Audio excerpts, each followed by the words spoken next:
Tortilla Talk Tuesday. Hopefully I will have time to edit this video today. You know the drill. We're going out to check on the chickens, guys. We're gonna look at some flowers, look at some chickens. Same old, same old. I am excited because there were some roses blooming that I'm excited to go check out. Whee! We're hanging out in the Cool Kids Club with the chickens. We got popsicles and we got Radiohead climb. Oh, falling in trees. The chickens are having a blast exploring in the forest.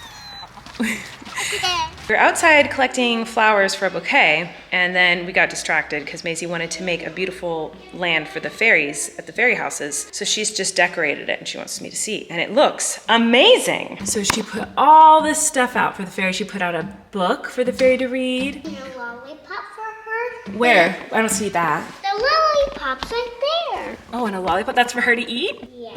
Oh, wow. She wants it. This looks great. She's gonna love it, Maisie. Good job. Yeah, I know she will come to my house. Yeah, she definitely will come to your house for this. It's so beautiful. Good job, girlfriend. Been a while since I did some rocks. I'm gonna rinse off some rocks for the first time in a long time. And Wesley's here to help me, huh, Wes? All right, here's number one. Look at these, looking gorgeous. Here's the next one. Looking pretty. Now I'm gonna go through them all, goodbye. A few days ago, I put some, well, maybe it was like 4 or 5 days ago, I put some flowers in this flower drying silica gel crystal stuff. And supposedly it makes it look like kind of the same as the flower always does, but then it won't like die and turn like brown and crunch and nasty and soggy. So I did get it to work with a couple of these little flowers, which was the original goal. These all dried up now and crispy. I feel like after some trial and error, I'll be able to get this just right. So I'm just gonna pour some of this sand out and see how the other ones are doing. So do you reckon, see it's kind of like crispy and dry? I feel like it could use a little bit more time. It looks like it's gonna work, like it's staying purple. It's not turning brown. What do you think, Maisie? It looks brown. Oh. All right, we got a daisy here. It looks like it's kind of working. This is a Gerber daisy. Eric surprised me with a bouquet of Gerber daisies the other day and they're so pretty, so I tried to save one. Here's this rose. This looks great. It's totally working. This one kind of fell apart. This sort of worked a little bit, but mostly fell apart. This is kind of fun. I'm excited to do s'more. S'more? S'more. You got me a s'more? I like s'mores. Okay, everybody, it's Tortilla Talk Tuesday, so I'm gonna answer your questions and I'm gonna try not to edit this very much. See, I'm already stressed because I want to edit that, but I won't because I'm gonna be strong. I'm gonna start off with a comment from Rose that says, does anyone else miss Tortilla Talk Tuesdays? So I hope that you're excited because I'm finally doing one, and please leave questions in the comments below. By the way, I've loved reading comments. This entire night I've been reading a bunch of comments as I was putting the kids to bed and just kind of throughout the day. But the comments that you guys have left for me since I got back from New York and started posting my vlogs again this year, like, oh my gosh, especially those first couple vlogs I posted, the comments were just, I was literally weeping. I was like rubbing Maisie's back. She was having a hard time falling asleep tonight. And I'm like in my other hand looking at my phone, just like tears streaming down my face because so many of you are so sweet. And I just thank you so much. I appreciate all the kind encouragement and sweet words. It just, oh my gosh, I love you guys. The first question I want to answer is one that I kind of got a lot, or I've been getting a lot. Why don't I get relaxed episodes anymore on Apple Podcasts? I listen in the car, so I don't watch on YouTube. I've seen a few comments like this, like, hi, why can't I listen to the podcast? Like, where is it? I am so sorry. That is completely my fault. So our editor had a baby. And so any episodes that have gone up since he had the baby, I have edited myself, and I'm just gonna be honest with you guys, I don't know how to do that. I don't know how to upload the audio to anything.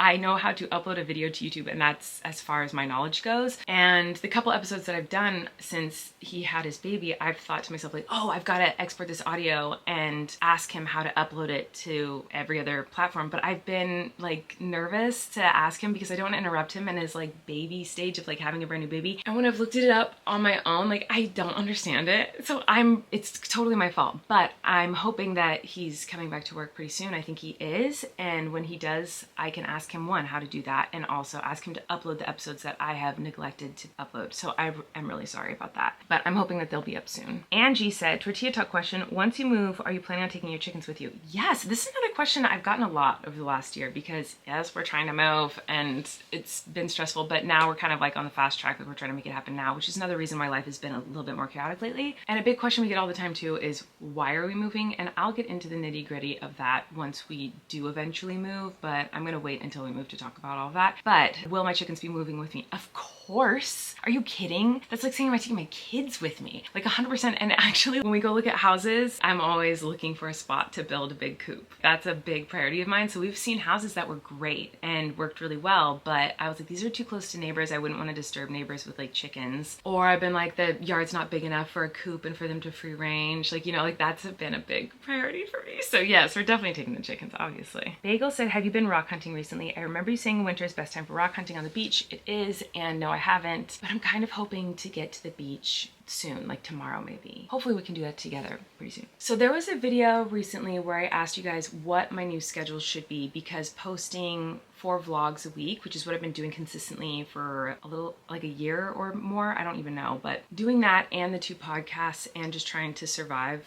life has been, it's just too much for me to do all of that. So I need to figure out a new schedule and figure out what I want to do moving forward. You guys gave some great suggestions. A lot of people were like, just cut out the vlogs or just do post here and post here. Like, you guys give a lot of good feedback and I love that. So keep it coming on what you think I should do. But I did mention, like, should I stop posting vlogs and post on my main channels? And there were a few people asking, what do you mean your main channels? Isn't this your main channel? Which, first of all, that kind of blew my mind, because I was like, oh my God, it's been that long since I posted on my main channels that, like, this is obviously my main channel because this is where I post. I haven't posted on those other channels for years. But my main channels are my Miranda Sings channel and also my me channel. I think it's just literally called Colleen Ballinger. My main Colleen Ballinger channel was more edited videos, like Amazon review videos. I'm trying to even think what I used to post on there. Comedy stuff? I don't remember. I don't even know. But it was like my main channel. It's where all my main videos were. And that's where I posted twice a week on there, and then twice a week on the Miranda Sings channel. And then this vlog channel, I had post every day during Christmas time, but other than that, it was just kind of like when I would go on tour, or if I thought something was interesting that I wanted to show you guys behind the scenes of. That's what this channel was. So then I took a really long break from the internet, as we know by now, and when I came back, I just was really scared to post on my main channels again. I just wanted to come back in like a quiet, chill way and not try to come back with a bang. And then it just became that this was my main channel. So that's what I meant by my main channels, was like the 2 bigger channels that I was known for, because those channels I haven't posted on in like years. I think maybe 2 years or something. Like, it's been a while. So should I start posting on there? I don't know. So I want your guys' advice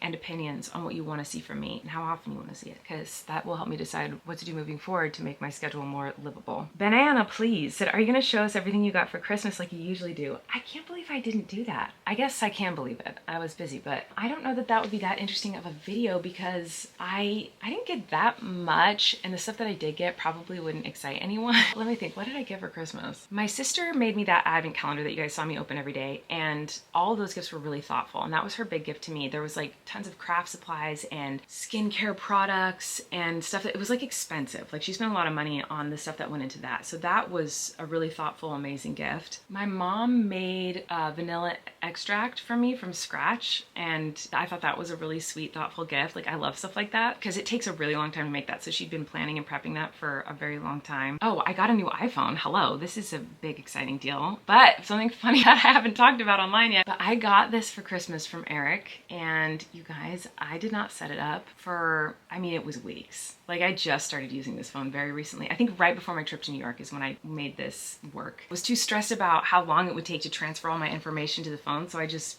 didn't. I don't know why that feels so weird to me. I feel like every other time I've ever gotten a brand new phone, it's like I want to put all my stuff on it immediately. I want to switch over immediately. Like, I'm so excited. And this time I was just like too stressed to even switch all my stuff to my phone. But what else did I get for Christmas? I don't know. I don't remember. Oh, I got an amazing crew neck sweatshirt from Abby, my sister's fiance. That is Stacey Arico. She had it like custom made because we bonded over how we both love Stacey Arico. She was a Christian like pop singer back when we were, you know, young homeschooled Christian ladies. Oh, Eric got me tickets to see David Byrne in concert. I love David Byrne. So that's really exciting. I'm very excited about that. I don't know. I can't think of anything else. If I remember, I'll tell you. I thought this question was interesting. This person said this on my vlog where I was talking about how I went to New York and I performed and I, you know, felt proud of myself. But one great moment was when I got home, Flynn was singing one of the songs I sang in the show, and my kids were like really proud of me and like were excited to see me on the stage, and that was really special to me and really made me feel very happy. And so I talked about that a bit in a vlog, and this person said, genuine question, because it's confusing as a mom. Is it more important for a child to be proud of us and watch us shine, or is it more important to step back, let our kids shine, and be proud of them? I think the most important thing is to allow your kids to shine and be proud of them, but you prefaced it with step back and let our kids shine and be proud of them. I don't know that you always need to step back in order to let your kids shine. Some people do, some people don't. I don't know, but I don't know that it's always completely necessary to take a big step back as a mother and let go of everything that you love and makes you happy so that your kids can shine. Hopefully those things can both happen, but you know, obviously if you have to make a choice of like, I have to let go of what I love so that my child can have what they love, like, of course, I mean, that's what I would do, but I know that I am a better mom when I'm fulfilled and happy and being able to do the thing that I love the most, and makes me a better person in general when I'm able to be truly who I am at my core and do what I love. And I hope that that would be something that would be inspiring to my kids one day, that they'll be like, well, my mommy gets to do what she loves to do and make a living doing that, so I can too. I hope that that's something that would inspire them to go after their dreams. But the number one most important thing to me with my kids is their happiness, and that they feel like they can be loved unconditionally just for being themselves, and that they know that I will support them and love them in whatever passions and life paths they choose. I will be their biggest cheerleader. That's the number one most important thing to me. But I do think it's important for my kids and for my family, and I'm not talking about everyone else. I don't know everyone else in their situation, but for me, I think it's important for my kids to see me pursue what I love to and find happiness in that. Now, if me pursuing my passion and my dreams ever got in the way of me being able to support my kids how they need to be supported to live their happiest life, like, I would step back for sure. No questions asked. I would give up everything in the world to give them everything that they need to have a happy, successful life. But I think there could be a world in which I can pursue the things that make me happiest and make me feel like me, and also support them in their endeavors and their passions. You know, I think both can happen at the same time. That was a really long-winded answer, and I didn't mean for it to be. I apologize. I wanted to read one more question, or not, it's not a question really, it's more of just like a really long comment that I just thought was sweet. So in the vlog that this comment is on, I ate some chicken broccoli casserole stuff that Eric had made for me. And this comment says, is that the chicken broccoli casserole from the pandemic? And yes, it was. I taught you guys the recipe during the pandemic a million years ago. I remember you making that recipe years ago. I saved it to my notes, and it is now a staple in our house. I just make it on vibes. My husband added corn and a veggie medley, broccoli, carrots, and cauliflower to it instead of just broccoli this last week, and the corn added a really nice texture. I don't know if in the past when I taught you guys that recipe I only put the broccoli in it, but when I do it now, it is packed with corn. Like, I make fresh corn on the cob and slice the corn off the cob and put it in, and that's like essential now. So if I didn't do it back then, I definitely do it now. I've also replaced the rice with homemade mac and cheese before, and it is, oh, I have to try that. That sounds incredible. I forget sometimes that I got the original recipe from you, and that the casserole has been given to so many friends postpartum or just when they are going through a hard time. That meal nourished my family recently after my dad passed away before Christmas, because it was the only thing my husband could get me to eat during that incredibly difficult time when I was overwhelmed with a toddler and newborn while helping my mom plan my father's funeral. Oh, I wept when I read it originally. I'm trying not to do it now. This just made me kind of emotional, remembering that you were the one to share that nourishing recipe years ago. Please let this be a loving reminder that I can't read through my tears. Please let this be a loving reminder that even during the hard times, your content does matter, even if it seems boring to you. Your videos have brought a lot of comfort over the years during difficult times, and your chicken broccoli casserole brings a cozy meal into our home and the homes of others. Thank you for sharing things like that over the years. Much love. I thought that was such a sweet comment. What's wrong with me? I am so sorry to hear about your father. That is so sad. It's so devastating, and I'm so glad that something as silly as a chicken casserole could bring some comfort to your world when it was hard. I'm giving you a big virtual hug, and now I'm gonna think of you every time I make that chicken casserole and this sweet story that you were so vulnerable with. Thank you for telling me about that. I'm gonna go. Thanks for watching, everybody. I hope you enjoyed this quick little Tortilla Talk Tuesday. Although it's not quick now, I feel like I've been talking for a long time. I think I'm gonna order some Taco Bell. So I'm gonna do that, and I'm gonna do some editing, and I will see you guys whenever I post next. All right, bye.